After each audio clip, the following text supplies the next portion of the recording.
el Colegio CEU San Pablo de Valencia, apoyados por la Fundación Universitaria San Pablo CEU, hemos hecho un gran esfuerzo para poder llevar hacia adelante este primer fórum con la implicación de grandes profesionales de la educación, tanto a nivel teórico como escuelas infantiles, colegios, para poder dotar de instrumentos que mejoren la educación de nuestros hijos y de nuestros alumnos. Los papás en nuestro centro, la verdad es que nos hacen muchas consultas habitualmente sobre cómo proceder, cómo hacer, porque van un poco perdidos. A veces la sobreinformación que recibimos en internet nos genera estrés, nos creemos que no lo estamos haciendo bien, que debemos de hacerlo mejor o que podríamos hacerlo mucho mejor. Yo creo que los padres cada vez están mucho más preocupados por hacerlo bien y luego además se añade que tienen trabajos que les ocupan mucho tiempo y entonces en casa pues al final están menos tiempo con los peques, hay preocupación.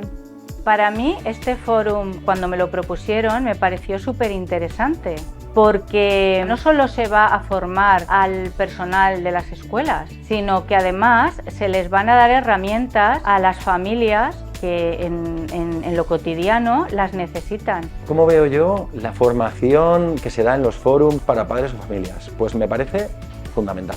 Al final el padre, la madre tiene la capacidad de comprender qué le está sucediendo a su hijo, porque su hijo muchas veces no es capaz de expresarlo, y aprovechar ese conocimiento para tener unas situaciones mucho más favorables, mucho más enriquecedoras, divertidas, entretenidas. Una recomendación importante para las familias sería que intentemos, aparte de jugar, aparte de hacer actividades con ellos, un día de lluvia, manualidades, pues que también los involucremos en las tareas del hogar, porque yo creo que eso es un aprendizaje también para la vida.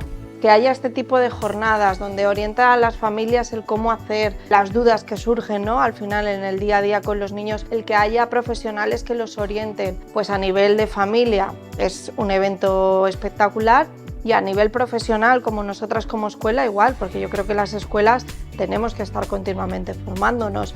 Tener un hijo, convertirse en padre, convertirse en madre, realmente es una maravilla, pero es una maravilla no exenta de problemas, porque realmente nadie, nunca hemos hecho algo tan difícil como es educar a nuestros hijos. Las escuelas infantiles, el colegio, estamos para ayudarles, para acompañarles en ese reto tan maravilloso que es educar a sus hijos.